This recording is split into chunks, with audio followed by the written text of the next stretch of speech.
Welcome to another inspiring episode of the Nigerian Community Chronicles Podcast, the platform where we spotlight the stories, experiences, and extraordinary contributions of Nigerians making a difference across the globe. Today, we are honored to be joined by a true powerhouse in the field of engineering, technology, and community development, Mr. Chidi Umeano, Principal Consultant at CODUB Group and a highly respected specialist in asset management across both IT and engineering disciplines. With over 25 years of global experience spanning the UK, US, France, Nigeria, Algeria, and more, Mr. Umeano has delivered transformative solutions to top-tier clients like PwC, BP, Bank of America, Total, Royal Bank of Scotland, and HSBC. He has played leading roles in critical business transformations and technology programs, helping organizations manage assets sustainably while maximizing value. A proud alumnus of the University of Nigeria, Nsukka, with B.Eng. Civil Engineering and Brunel University, MSc Building Service Engineering, where he graduated with distinction. Mr. Umeano has also served in academia and contributed significantly to professional development through training, workshops, and publications in the Assets magazine. Beyond his corporate expertise, Chidi is a passionate advocate for Africa's development. He founded the Asset Summit and Waste Management Summit to raise awareness on infrastructure sustainability in Nigeria. He also served as chairman for Nigeria Investment Gateway Limited and a director of multiple companies across UK and Nigeria. In his current role as partnership and engagement manager for the Over 50s Black Men Forum, O5BM, Mr. Umeano is driving change at the grassroots level, promoting health, equity, physical activity, and community engagement. He has played a key role in impactful projects like Sorosuke, backed by the National Lottery Heritage Fund, and has helped expand access to table tennis and wellness programs for older Black men across the UK. From engineering to advocacy, from boardrooms to communities, Chidi Umeano is a shining example for purposeful leadership. Please join me in welcoming the one and only Mr. Chidi Umeano to Nigeria Community Chronicles Podcast. Let's start from the beginning. Could you tell us a bit about your background, where you grew up, and what inspired your interest in engineering and asset management? When I was listening to that introduction, I just thought, Anthony, is that me? I had to just paint myself just to make sure you're talking about me.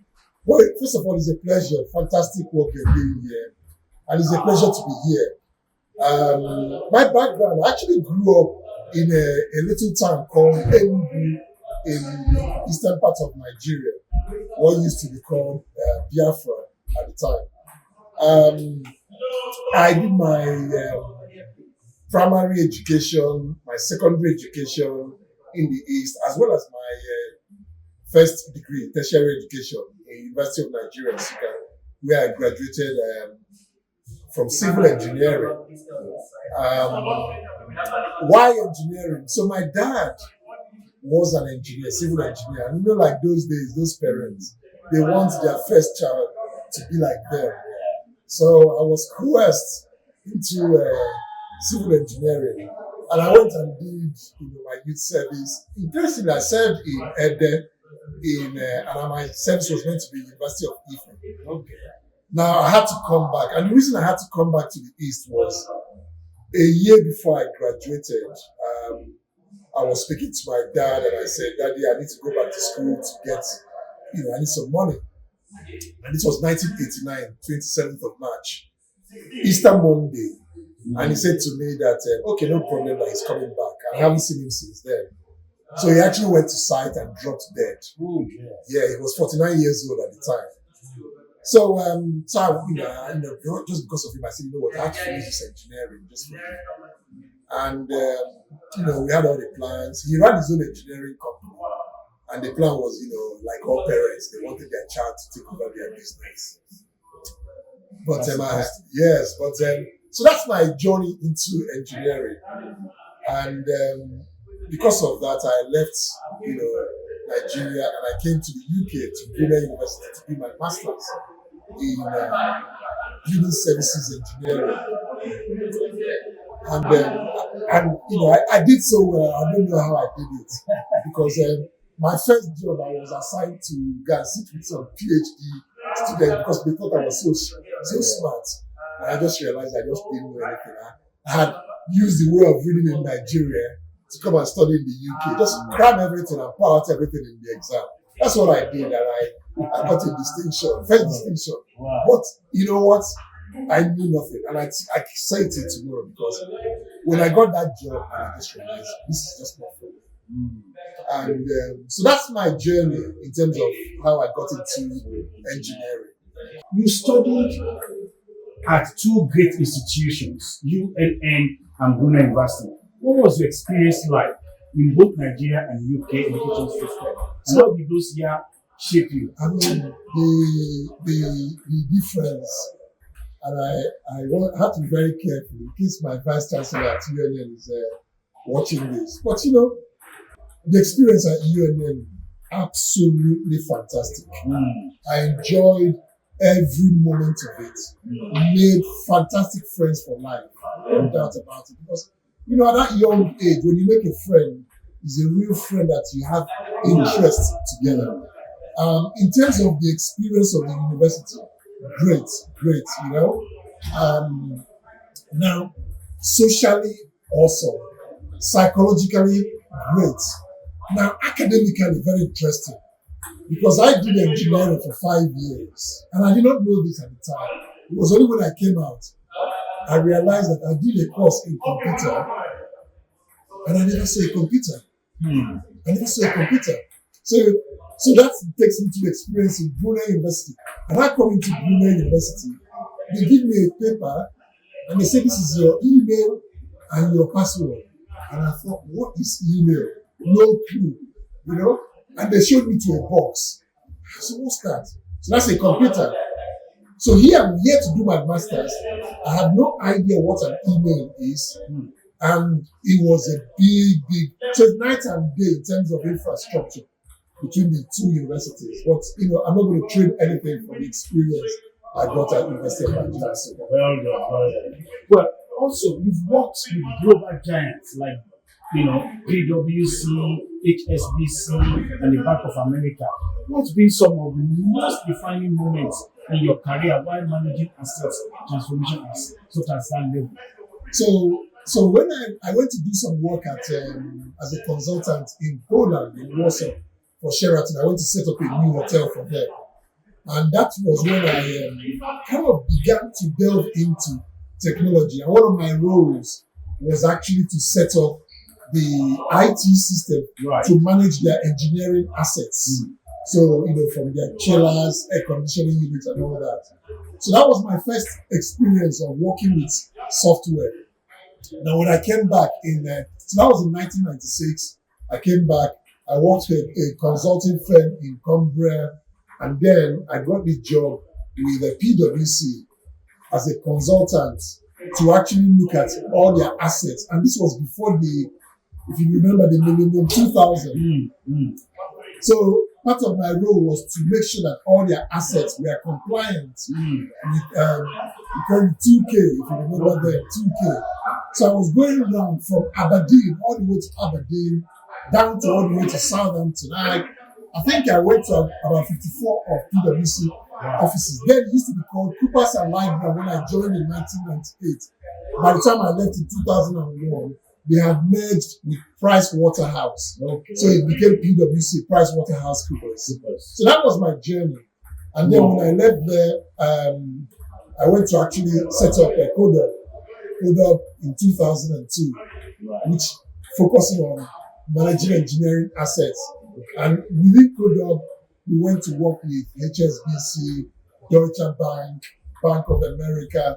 And all we were doing was going around, getting all their assets, setting up a planned maintenance regime for them so that those assets are maintained at the right time. And this is one of the things we lack in Africa. And big opportunity to do that. And that's kind of my journey into the technology space. Right, fantastic. I mean, I would still like to stay on that topic. As a consultant who operates across diverse industries and countries, what are some of the key challenges you faced, and how did you overcome them? So, I mean, I'm going to look at the job we did for HSBC with some of my colleagues there. And I remember this vividly. We had a very massive deadline. We had to move about 200,000 asset records into a system called Maximo, IBM Maximo. We had 3 consultants on this job, and on one night, because of the deadline, we had to sleep on client sites. And I'm not joking. One of our consultants, actually, and I remember that because we didn't want the clients to see us, slept under the table for 2 hours because we had been doing this for almost 48 hours. So, challenges in terms of is perseverance. When it's tough, be ready to persevere. And when you have a deadline for a high-profile client, you just can't afford to sleep. So that's been very, very interesting. Now, the second thing which we gained from this was whenever you're doing any job, it was my contact at PwC that actually enabled us to get this job with HSBC. We had a few clients, Intercept. And what he taught me was, even if nobody is watching, put in your very best. Give your very best. And that job we did, we were given that contract for 7 years. We worked with the Metropolitan Police, HSBC, Foreign Office. So a few contracts we got there. So key thing is do your best wherever you are. Fantastic. Let's look into the community and development advocacy, which you're also part of. Now, beyond your engineering and consulting, you're also deeply involved in community-focused work. Can you share what led you to take up the role with over 50 Black Men Forum and what's impact? So I gave you the story of which is why we are here today. Yeah, that's why we're here. So over 50's Black Men Forum was set up in 2018 by my friend of over 30 years, Editor. And one of the things we decided to do was to say, how do we get our people when we've retired especially, or when we are at that, we've got to the ceiling in terms of the corporate world, how do we get us to be healthy? And this is a way of almost giving back to the society that shaped us to what we are. So over 50's Black Men Forum is about getting Black men to be socially connected, to be healthy, to be economically enabled, and to look at that unfairness in research. So one of the things we found is there's a lot of research being done, but Black people, especially Black men, are nowhere on the table. So a drug comes out for high blood pressure. This drug has been researched on 95% plus white cohorts. We use the drug and it's not working for us. So we said no. So that's one of the things we are fighting, unfairness in research. Now, one of the things affecting a lot of us is we are very unhealthy. So I talked about my dad. He slumped on site at 49 years old of a cardiac arrest. His younger brother, Tony, died at 39. His cousin, Peter, died at 44. First cousin. His other cousin, Charles, died at 43. And I knew all these guys, because we used to. I knew all of them. His stepbrother, Elias, died at 55. And I could go on and on and on. So today I'm 56. It was like a milestone in the family. So that's one of the reasons why we kind of say, no, we need to get our people to be healthy. So one of the things we do is what's called Ask the Doctor series, which you are aware of. And Ask the Doctors is where we bring in black doctors to come in and we ask them any question over Zoom. We hold this every 6 weeks. And it's free of charge. The other thing we do is what you're seeing here today, which is the physical exercise, table tennis. Free of charge. We play table tennis in 7 centers right now, from Stevenage to Thamesmead, South End, etc., etc. And what we're trying to do is come in and move. And we do this every week for 2 to 2.5 hours. Fantastic. And it's about giving back to the society. Fantastic. I'm so interested in knowing more about this, your special project called Sorosoke. It's such a compelling initiative, very compelling. How did that come about, and what's the important, what's so important about documenting and amplifying the stories of Black diaspora? So Sorosoke, which means in the Yoruba language, speak up, speak out. And it's about our voices that have been suppressed over the generation. Right. And the whole idea of this project, and thanks to the National Heritage Fund for making it possible, is to document our voices. A lot of us have been in this country for 30, 40, 50 years. And once we die, that's it. Nobody knows about us. So this project is about going to people, allowing us to speak and tell our story the way it is from the horse's mouth, so that our children, our grand and great grandkids down the years can go into, and we started with Essex, all our voices. So if you go to Essex Record Office right now, you can listen. Just go in there free of charge. You just type in Black, or people's names, and you hear their voices verbatim. With the stories they've told, how they came into this country, the challenges they faced, both the racism and the help they got from the society to become who they are. And that's what Sorosoke is about. It's about speaking out, having our voices recorded, put in an archive, the Essex Record Office to start off with. And we're going to do this nationally. Fantastic. Okay, let's look more into how you have driven change both in Nigeria and Africa. You've organized initiatives like the Asset Summit and the Waste Management Summit in Nigeria. What inspired those summits, and what was assessment of the progress Nigeria is making in infrastructure and sustainability? So, we talked about maintenance culture earlier on. So one of our clients, University of Cambridge, they've been our clients since 2009. And you see, when you look at their assets, so Cambridge as a university is over 1,000 years old. When you look at the infrastructure, they are all still there. Oxford, the same thing. So you think, why are these infrastructures still there? Why are they still looking almost like new? So back in 2012, we thought, what? We started a summit called Asset Summit. So assetsummit.com. And the whole idea is to look at infrastructure, maintenance culture in Africa. We started it off and we went and did these summits with the government in Nigeria, both in Lagos and in Abuja.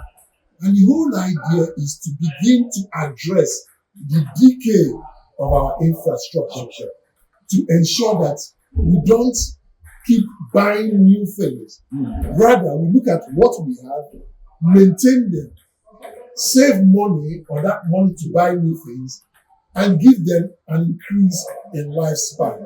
So that's what spurred me. So one of the key reasons was, as I mentioned, I set up the Sheraton Hotel, brand new hotel in Warsaw, in Poland. And I slept in Sheraton Hotel in Lagos. And and I don't want to say the things I saw there, but the disparity is like night and day. And it's the same brand. And I thought, why? And the reason was very, very simple. Lack of maintenance. Because the same equipment has been brought from UK, from abroad, brought into Nigeria. We use it for a while, and they begin to decay for lack of maintenance. So that was one of the reasons that spurred us to set up the asset summit. Now, when it comes to the asset and waste, there's a lot of waste in Nigeria. There's a lot of dump in Nigeria, from tires to everything. We set up the asset and waste management summit, and the whole idea was to convert all these bottled water bottled, pure water, tires back into wealth. Use them to generate electricity. That was the whole idea for this. As we were talking, something just came to my mind because, like you said, there's a bit of disparity. Now, in terms of maintenance, I know when I talk with my friends, we always talk about maintenance culture. That we don't have maintenance culture in Nigeria. Is that true? Or how do you explain that? So I think we do have a maintenance culture in Nigeria. We've always had maintenance culture in Nigeria. What's happened is, over the years, we've lost that culture. So when I remember my dad, when we had a brand new 504 there, we used to go to servicing of that car, either with UAC motors or any of those PAN motors. There used to be maintenance. So what's happened over the years is we went into the buying culture whereby we forgot about maintenance. There was so much money, and people felt, why are you maintaining that car? Just buy a new car. So there was a lot of money in the system there. And gradually we lost that maintenance culture. And over the years, the newer generation have no clue about maintenance. So that's what's happening. And we are paying very dearly for it because we've seen our roads. I used to drive from Enugu to Abuja. Actually, let me use a very clear example. From Abuja to Mina in 45 minutes. That road was built by Protein and PW. And I remember driving on that road. We used to do about 160 kilometers per hour on the speedometer on that road, straight road. Recently, that road, it now takes about 3 hours. The road is in a mess. And it's lack of maintenance culture, not because the road wasn't there before. It's just that it wasn't maintained over the years. Fantastic. Now, as the former chairman of Nigerian Investment Gateway and director at African Investment Gateway, what do you believe are the key to unlocking more diaspora-driven investments in Nigeria? So, number one is people need to know that their funds are secure. So we used to bring a lot of investors into Nigeria. In terms of projects, we have fantastic projects. And what I always tell people is, if you're going to compete in the global market, you have to have certain documents ready in terms of the project, an executive summary. Even if you don't have any past records in terms of audited accounts, you have to show us your profit and loss. Now, one of the things investors are looking at is who is behind a project. Because I'm going to give you money. Who am I giving money to? So there has to be trust. Now, the challenge we faced in Nigeria is this question of trust. If I bring in money as an investor and you default, is there a legal framework that protects my money? That legal framework has been lacking. Secondly, security. So when I talk about security, I talk about both physical security and monetary security. How does CBN ensure that the money I bring in, A, is protected, and B, I can repatriate it and bring it back to the source, whether it's from Switzerland, UK, whatever it is. So those are some of the challenges we encounter. Now, in terms of returns, I think Nigeria is a fantastic place in terms of returns. But one of the things from my experience, I tell people is, we're not going to put in money into Nigeria. Just at the time, it was okay, and now the currency has stabilized in terms of the exchange. Remember that you have to tell yourself that this money, this investment, I'm going to use it, I'm going to keep it in the country where I'm investing. the moment you start thinking about bringing it back here, the moment there's a challenge. So if you're going to bring the money back here, you have to do it quickly. So just to make sure that the currency exchange doesn't swallow the profit. But, it's a fantastic place to invest. Fantastic, intelligent youth. The neighbor there is great. I still have, a lot of staff in Nigeria, and I see people who are driven, who are intelligent in terms of the manpower. Fantastic. My next line of questions is actually designed around our audience. You've been a strong voice in leadership development and public speaking. What's your philosophy on leadership, especially for Nigerians in the diaspora and young professionals who are trying to climb the ladder? So there are two aspects in terms of leadership. Yes. So one I'll talk about in the corporate world. So I left the corporate world a long time ago. But one of the things I say is you have to lead by example. Right. Okay? A leader does not lord it over people. You lead by example. People see what you do. So we have a saying where somebody says, go out and preach the gospel. If necessary, use words. So it's by our example. So that's one of the things I advocate. I lead by example. I live a family of, before my mom and dad used to 8. I have 5 children and a wife. And it's about example. Being firm, but leading by example. So that's number 1. Number 2 is you have to know your onions. So what I mean by know your onions, any subject you want to be a leader in, you have to know it so that people can listen to you, and they respect you. So in the asset management world, for example, I've gone out there, I'm a member of the Institute of Asset Management. I write articles in the Assets magazine. I've taken their exam to become an associate in terms of the membership exam for asset management. So try and be an expert in whatever field you are. So that's all about leadership. And I think the other thing I would also talk about is having empathy for those that work for you. Whether when people are sick or whatever it is, empathy is very, very important so that you become a likable person. As a leader, you have to be likable, and people say it doesn't mean that people have to like what you do, but you have to have a likable personality. And I think those are some of the things I would say. Thank you very much.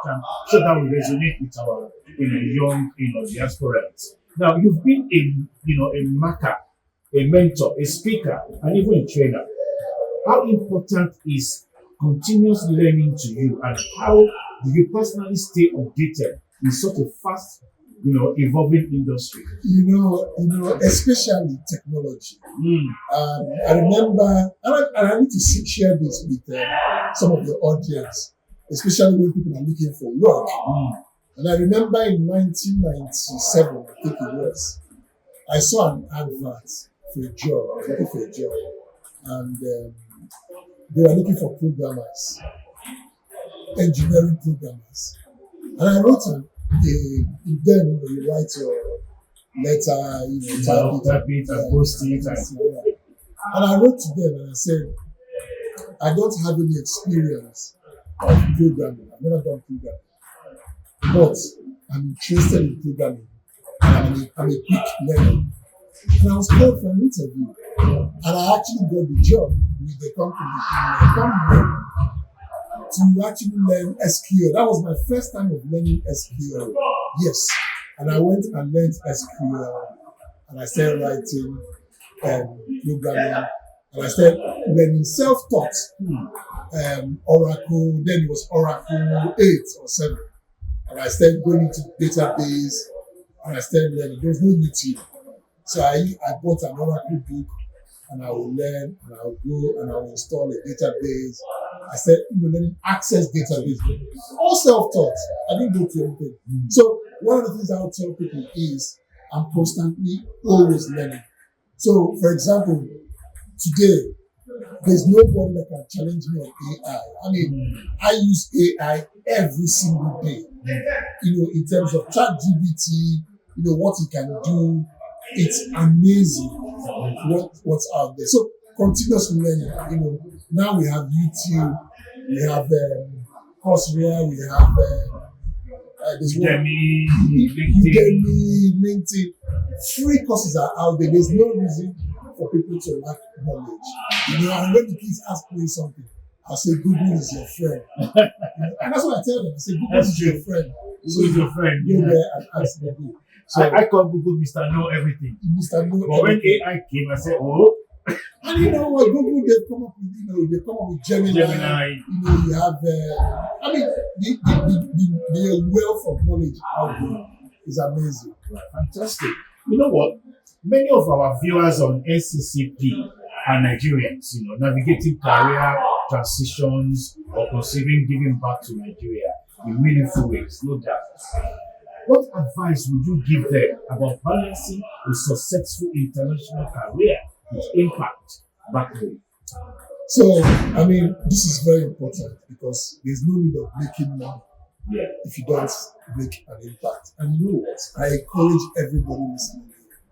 So, number one is keep learning. If you want to go back to Nigeria, because of the way the system is, at least have a master's degree if you can. Okay? You don't need to have a master's degree. If you're not into the education cell, if you're doing business, just choose one aspect. So, for example, agriculture in Nigeria is big. We must eat. If you're doing something here, look for those farmers. I know it's very difficult. Package their food and bring their food over here to the UK. There's massive business. There's an English guy, white guy. He's been importing yam from Kano. So he brings in yam from different parts, puts it in a container in Kano, and brings it to the UK every month. Yams. That's all he's been doing for 8 years. So there's massive opportunity. Now, in terms of career, technology, we are ahead here. So look for things where we are ahead that you can take back home. We are ahead in technology. There are lots of things that you can do in Nigeria. For example, there's no way of bringing all lands in Nigeria. There's no portal. That's an opportunity. Set up a portal. People will pay for it. People will pay for anything to get information about land in Nigeria. So that's one example I can give to people. And I have loads of ideas I can share with the audience. Now, in terms of impact, I give an example. In my village, we have a secondary school. And I sent some money, very little money. Very, very little money. And I'm talking about less than 500 pounds. But when you convert it and you send it, the principal of our secondary school, I did not know because I didn't have the number, kept calling me. Why were they calling me? 10 students, I had helped 10 students literally pay for their GCSE. Otherwise, they would have missed their GCSE. How much was it? 35,000 naira each. So no matter how small, what we can do back home in Nigeria, instead of sitting down and drinking 50 pounds bottle of Remy Martin or something, you can do that. But over the years, what you can use and touch people's lives, it's amazing. I know those guys, they keep calling my aunt because I sent it to my aunt in the village. They've been coming to my aunt's house almost every week. The parents are coming to just say thank you. So she says it's enough, they keep coming. So there's a lot we can do with what we have here, the impact. And that's what really matters. It's not much how much money you make, the legacy you leave, the impact you make, the lives you change. For me to go into my next question, I'd like to first of all thank you for registering on NACA. What role do you think a platform like NACA can play in uniting and empowering Nigerians across the diaspora? I remember going to the NACA website and I just said, this is fantastic. Every single person not just should register, but also should tell one person at least. If every person tells one person, the platform is amazing, the marketplace, we need somewhere We'll be looking for it. I mean, I want to buy food. I have to go to different sites. I want to go to, we need a single platform, and that is what NACA is doing. Bringing all these people together in one place to actually reach our Nigerian community. That is what, I mean, it's a no-brainer. It's a no-brainer. I mean, I remember I registered with eBay in 1996. And I remember looking at this and thinking, this is fantastic. Yeah? And this is what I saw with NACA. Fantastic. It's the new eBay. It's the new Amazon. Thank you very much for that recommendation. Before we conclude, Chidi, is there a message you would like to share with our audience, especially Nigerians in the diaspora, about staying resilient and pursuing their dreams? One of the things is I talk about the 3 P's. And I used to say 4 P's, but I can't remember 4 P's. I talk about patience in Nigeria. I talk about perseverance. Yeah. I talk about persistence. Okay. Now, the reason I talk about patience is, and it's very, very important, is you have to be like a farmer. You throw in those seeds, you can't see anything. You have to wait for 9 months. But while you're waiting, what do? You put fertilizer. You allow the rain. You allow the sunshine. You till the ground to allow the soil to soak up the water, to soak up. And that's patience. We need the patience of a farmer. We need that persistence and perseverance as well. That's one of the things I talk about. Now, when you're going into Nigeria, from my experience, and I don't need to say this in any way, I will say, go with 1 foot initially. Don't go with 2 feet immediately. Understand the culture. Don't think you know everything. Those guys in Nigeria have been there. They understand the terrain. Look for a local partner that you can work with. Don't go alone. Absolutely not. Look for a local partner. If you go alone, yes, you may succeed in the short term, but in the long run, you'll not. I'm telling you from experience. Look for local partners that understand the structure. Look for people that you can trust. Once you have that local partner that you can trust, I tell you what, the sky is your limit. There's a lot of money to make in Nigeria. Fantastic. What about the Nigerians in diaspora? The Nigerians in diaspora, what I tell them is, you know what?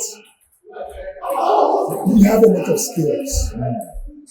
Share skills, share knowledge with those out there. Don't keep it to yourself.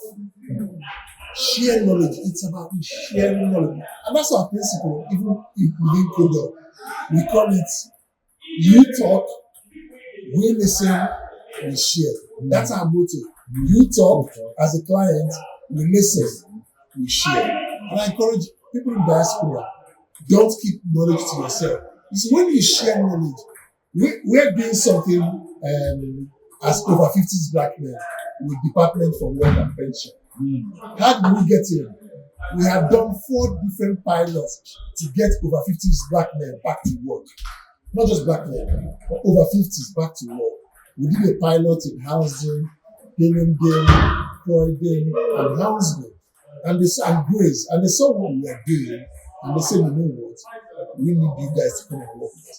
And they're now doing a paid work for them, for Department for Work and Pension. So be ready to share your knowledge. Don't hold it. And sometimes you have to give out all these things free of charge. Right. So how can people connect with you, to learn more about your work and services you provide? I think start off with 05 beer. Yeah, because that's my baby now. It's our baby. We want to get all men healthy. So 05bn forum.org.uk. Go into the website, contact us at info@05bnforum.org.uk. Lastly, what's your horizon for Chidi? Are there any exciting projects or initiatives we should look forward to? Yes. We have 300,000 black men out there in the UK. We want to reach each of them. And we're working with Sky Studios. There's an advert going to come out soon on Sky. We're working with a few councils from Bromley Council, Southend Council, Luton Council. What we're trying to do is we want every single council to know about over 50s black men. We want to get every single black man to be healthy, to be prosperous, and to absolutely be socially connected in a brotherhood. That's what we're trying to do. And that's the project. We're looking at getting £20 million on the table to help our black men to be healthy. Thank you very much, Chidi, for sharing your invaluable insights and for your incredible contribution to advancing equality, diversity, and inclusion. Do you have any final thoughts or message for our audience? So when people ask me for a final thought, I always say, health, health, health. Without health, everything else pales into nothing. Without health, everything else pales into nothing. Fantastic. Very good. I appreciate that. Thank you very much. Right. That's it. Thank you so much. So our audience, please don't hesitate to connect with Chidi Umeano to learn more about his impactful work. Also visit nake.org to engage with your Nigerian heritage and community. Follow us for more inspiring stories and thought-provoking conversations like this one. Don't forget to like, share, and subscribe to our channel so you'll be the first to know when new episodes drop. Thank you, goodbye, and God bless.